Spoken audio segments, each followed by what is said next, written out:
Among other hats that I've worn, because I'm an IT professional and I'm a father of 8, grandfather of 20, with more on the way, but I have been a professional counselor for 44 years. And so I've talked to people at every single emotional state you can imagine, from elation that just made them no longer see reality to the severest forms of depression that made them think about ending it all. And the fact is, I have been at that lowest end myself many years ago. There's another video on this channel about the night that I sat on a bridge thinking about ending my own life with a firearm I had in my possession. But I called my sister, and she gave me 5 practical things to do that had nothing to do with psychology or psychobabble or anything else. But I did those 5 things, and it totally changed my life in the period of about a week. And so I share that with you on this channel. So make sure you watch that video after you're done with this one. But I want to just give you 8 signs that maybe you're headed for some kind of breakdown, or some kind of state where you can't quite cope with life anymore without some help. And how do you know when to ask for help, and how do you get back on track?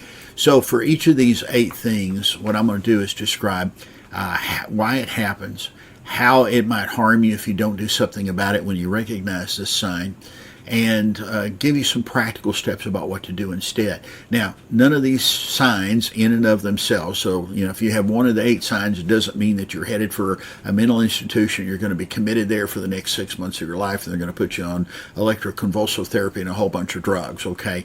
It just means that you need some attention.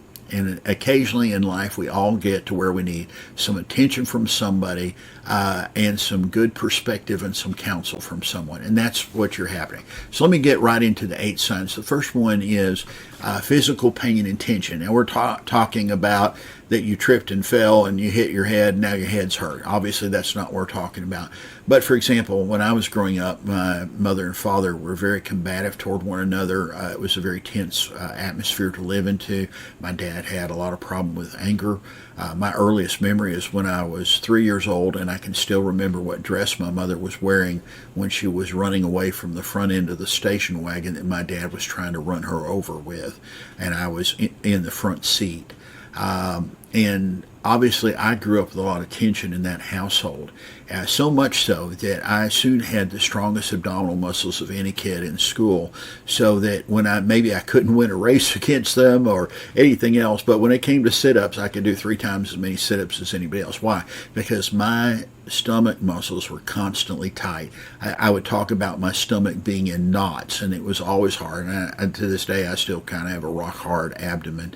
So one of the things that happens, and of course the other thing I have sometimes when I get stressed out just from work and deadlines, I find myself, my shoulders are either too far forward or they're scrunched up high, and after a while you get muscle tension headache that comes up one side of your head, and you get this really bad headache.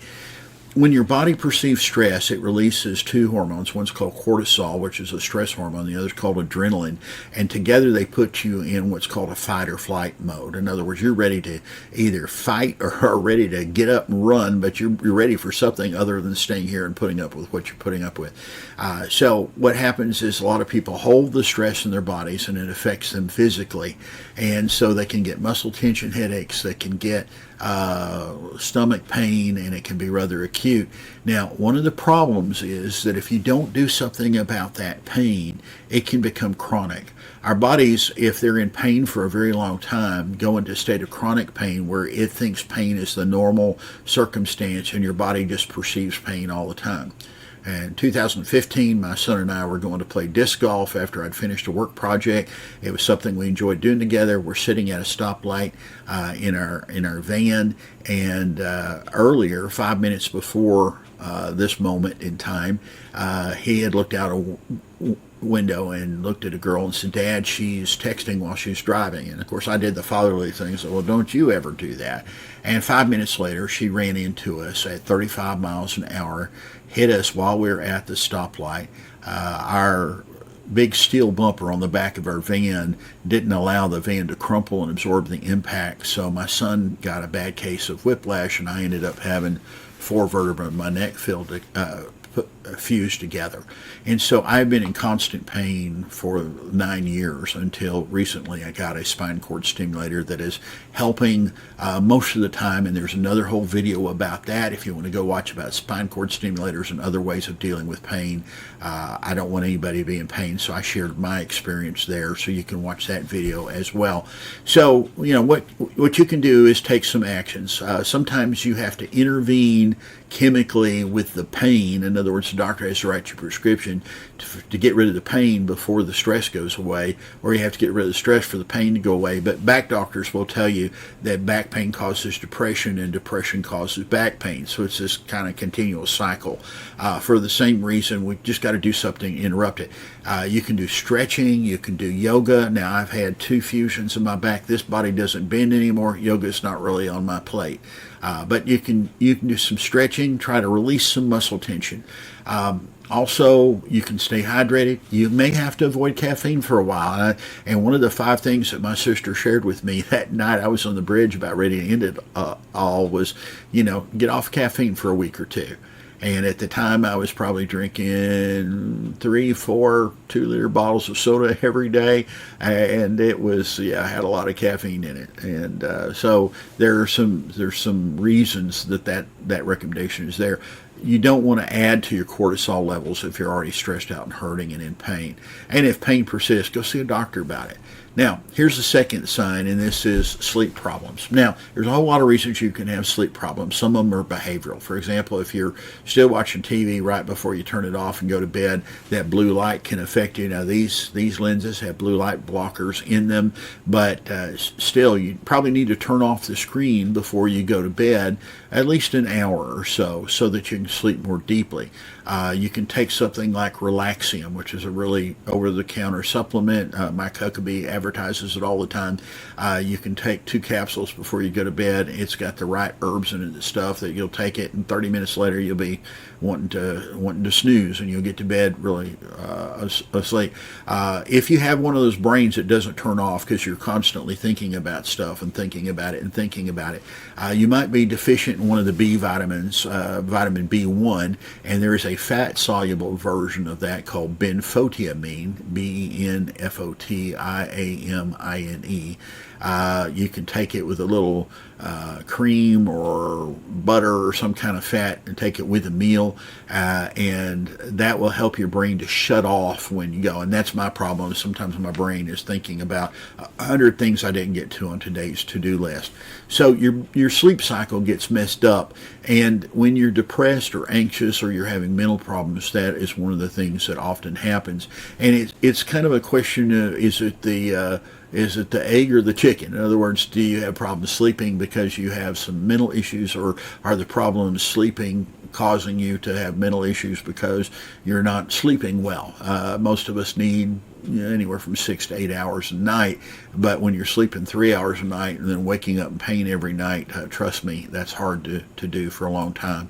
So the reason you want to work on your sleep is that at night there's a chemical that goes through your brain that washes toxins out of your brain, and it repairs itself. It does a process called mitophagy, and you'll get that with quality rest. You'll wake up and your brain will be clearer because somebody took out the trash during the night. So our brains use a lot of energy. They produce a lot of toxins, and something has to take out the trash every night. But to do that requires good sleep, especially delta sleep, which is, you got alpha, beta, gamma, delta, and then REM sleep, which is where you dream. And so at delta sleep, a lot of this stuff leaves your body. So you may need to try a supplement called Relaxium. You may need to take some melatonin with some L-tryptophan. Everybody in America, probably I would say 90 to 95% of Americans are deficient in magnesium. And so if you should probably consider taking a magnesium supplement that helps your muscles relax, helps you sleep more deeply. I have some recommendations on what form of magnesium in the notes to my video on 17 essential nutrients that you need, that your body's crying out for. So listen to those videos, and in the show notes underneath I actually include a link to the form of magnesium I take that I think is probably one of the very best. So, avoid screens before you go to bed. Just help you sleep more deeply. Here's sign number 3. It's just socially withdrawing from everybody. We have one member of our family that just for many years just would stay in his room all day long and he wouldn't go out. It's not one of my kids, but it's a family member, and he would just stay out, and he's socially withdrawn, doesn't come out very often, and his life has largely been a waste because he's not really, until recently, hasn't been doing anything with his life. Now he's helping his parents, which is a wonderful thing, and I'm so grateful for him. But social withdrawal is one of the signs that, hey, something's not quite right. Maybe you need to be seen by a doctor. So if you've been avoiding family, if you've been avoiding friends, that's a sign that maybe you're depressed. Or maybe you're hurting bad and you just can't handle the social activities anymore. But isolation is really a form of self-punishment. It basically says, I don't feel good about myself, so I'm going to punish myself, and I'm going to make sure that I'm alone and I'm miserable because I feel like I'm alone and I'm miserable. And it removes the opportunity to connect with others, to find something to laugh about, find something to talk about, have others express how much they love you and care for you. And so really you're imprisoning yourself, which is exactly the opposite of what you should do. So start small, maybe just text a friend, share a funny comment, share a joke, text them, ask how they're doing. And maybe you text them and say, would you mind praying for me about this? Or would you mind just sending your good vibes this way on this particular thing? And then maybe you gradually work yourself up to longer conversation, or being on the web together, or just going for a walk with them, or playing disc golf with them or something. Okay, signal number 4 that things might not be right is when you have brain fog. Your whole brain just seems like it's got clouds of fog all around it. And so you feel like your mind's cloudy, it's hard to focus, it's hard to make decisions. And the reason why is that chronic stress diverts energy from the brain to elsewhere. So it's kind of like, by the way, your brain uses about 70% of the energy in your body. You wouldn't think that. You think it'd be the muscles, the heart, everything. Your brain really is sucking up the energy. And when energy's having to go everywhere else to deal with pain and the strain and things, then your brain just can't think clearly. So if you're stressed out, you're dealing with stress hormones, you don't have good sleep, you may just turn off some of the higher functions of your brain and go into survival mode where you do what you have to just keep living, but you don't really have the ability to make good decisions, which, by the way, in that video on what to do if you feel like it's time to end it all, one of the things is don't ever make major decisions when you're in the middle of this kind of mindset, because any decisions you make will likely be bad ones. So poor decisions during periods of brain fog can have lasting consequences. Don't make a decision to buy a car or change a job or to sign a mortgage on a house when you're going through this, because you might be impulsively doing something that you'll regret later. So delay major decisions, break big tasks that you're feeling overwhelmed about into a series of small tasks, and do the small task you can handle, and the other small tasks can wait for the next day, or they can be delegated, or a family member can help with them. But don't feel like you have to do it all, and don't try to tackle it all at once. And then maybe take short breaks. So get up from your computer, walk outside, go for a walk around the neighborhood, come back, and you'll be amazed what a 10-minute break does for you. Okay, sign number 5 might be changes in your appetite. And this could go either way. Maybe you ate moderately in the past and now you're triggered for emotional eating, and you just feel like it's got to be comfort food all the time, or in my language, pizza all the time. And because you want pizza and ice cream, you need some comfort food, in spite of the fact that your brain says, oh man, pizza's got 400 calories per slice, that's not good, it's carbs and fat at the same time, and when you eat carbs and fat at the same time, your body's going to store it in your visceral fat as in your abdomen. Not a good thing. And you eat ice cream, that's pure sugar, and again, it's fat. Whenever you eat sugar and fat together, your body stores it rather than getting rid of it. So you know it's bad for you, but you do it anyhow. And what happens is when your cortisol level goes up, that's your stress hormone, it increases cravings for things that have both fat and carbs in it, because it wants the carbs for energy in case you have to flee. You've got to have carbs to help you run from danger. It also helps you get fat. By the way, if you've ever watched the movie Gladiator or any movie like it, they've got these really fit Roman soldiers, and they've got 8-pack abs and muscles everywhere. Real Roman soldiers did not look like that. They would eat things like similar in their time in society, like pizza. Roman gladiators were fat, and the reason why is that if you had a lot of fat, the sword might penetrate your fat. You might bleed from it, but it was a whole lot better than getting cut in a muscle or a tendon. So they would put on extra weight deliberately, which made them more immune to the damage from a sword blade when they went into the Colosseum to fight. And so our view of gladiators is totally wrong. So these stress hormones help you put on fat so that you're, again, able to protect other parts of your body. You may also get to the stage where you're just so stressed out about stuff you think, I just don't feel like eating. And I tend to kind of go that direction. And so make sure that if you see sudden changes, it might be a warning sign.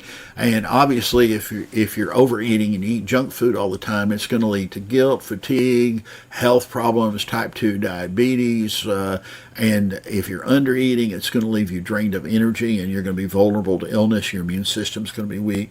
So if you're stress eating, stock up on healthy things. Make sure there's no ice cream in the freezer, which I've got to talk to my daughter about, telling her to not bring that stuff home anymore. But stock up on healthy things. Have some hummus, have some small vegetables like those little tiny carrots, and some little tiny things of celery or something. Get some Greek yogurt that has high protein. Get cottage cheese that has high protein. But if you're not eating enough, make sure that when you eat, it's nutrient dense. Again, cottage cheese, 1 cup has like 20 grams of protein, which is a huge amount of protein for something so small. So practice mindful eating. Try to chew slowly. Enjoy the taste of your food, but make sure that you're eating properly. Okay, the next sign is poor hygiene. And the fact is if you're constantly using all your energy to worry about stuff, and you're constantly upset, you might not feel like you get up in the morning that you have the energy to go stand in the shower. Or if your back's been hurting all night because of stress, when you get up, you think, I don't think I can stand up in a shower long enough to take one. And then before long, you quit brushing your teeth, even because it takes time, and you think, it's just not that big a deal. Nobody cares anyway. And maybe you quit shaving for reasons other than growing a beard, obviously, but you can just become unkempt. You don't fix your hair, you don't tuck your shirt in, or you don't keep it all out, whatever your best look is. I grew up in the days when men tucked in their shirts, and I'll probably do that till the day I die. But when you look bad and you smell bad and you don't care for yourself, it shows to the world that you don't care about yourself. You're mentally exhausted. And by the way, one of the first things women notice when they meet men is how well do they care for themselves. Are their fingernails clean, or do they have dirt under their fingernails? Are their teeth yellow, or are they white? Do they have pleasant breath or not? Are they taking care of their clothes? Do they care what they wear, etc.? So they're going to notice that. So there's nothing that can lower your self-esteem so quickly as not only not liking what you see in the mirror, but then hearing people kind of talk about you behind your back about your lack of self-care. So start with one small step. Get up and wash your face. They say one of the things women notice first about men is the condition of their skin. So get up, just take a little soap and water and wash your face so that it doesn't look oily. And then hop in the shower the next day. Wash your hair and put conditioner in it so that your hair doesn't look stringy or limp or anything else. Put on clean clothes. Doesn't take that much time to change clothes. Hygiene's not just about appearance. It's about how you feel. Years ago, I learned that I worked for a consulting company. Whenever we went in somewhere to work on people's computer systems, we were required to always dress one step better than the client did, because we were showing our respect for them. But also, I noticed that the days that I got up and I put on a tie, or the days I got up and put on a jacket, you felt a little more professional. You acted a little more professional. So take time for some self-care.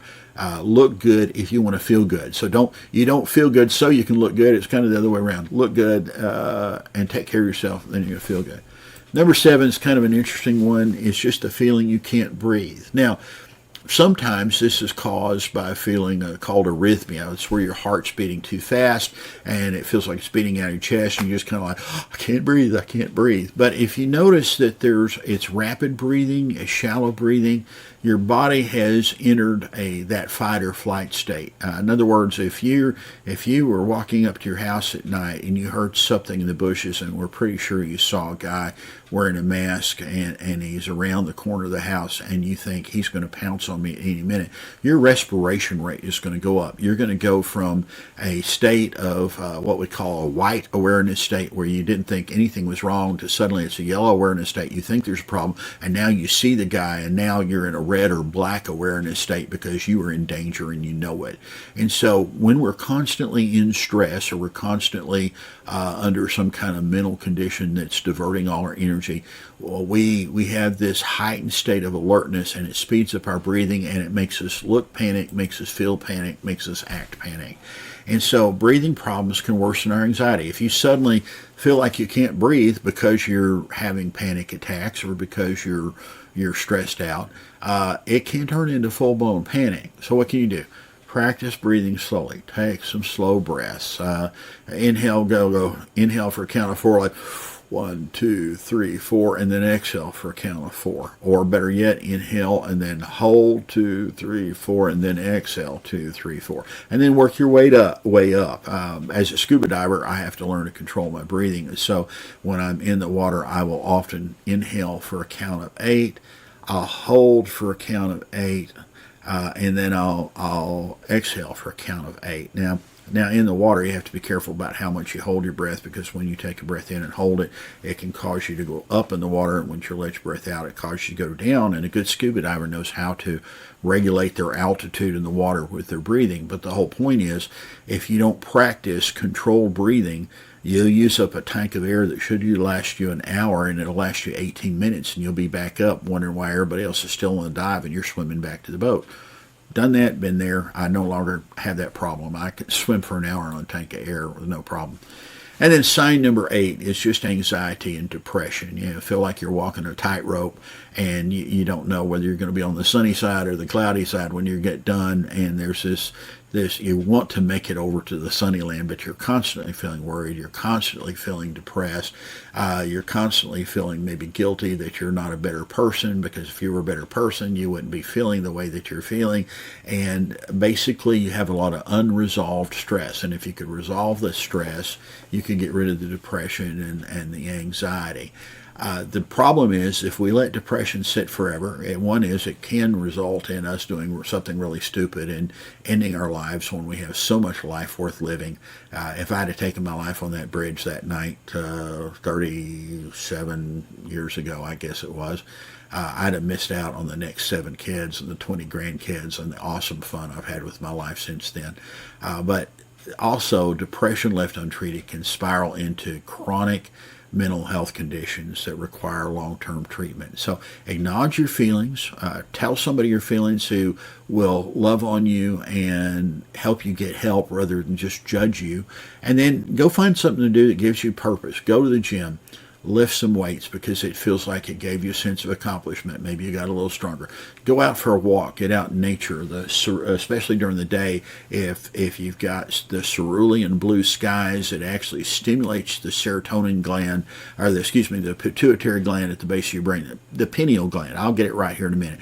It'll stimulate the pineal gland in your brain, and that produces serotonin, which is a feel-good chemical.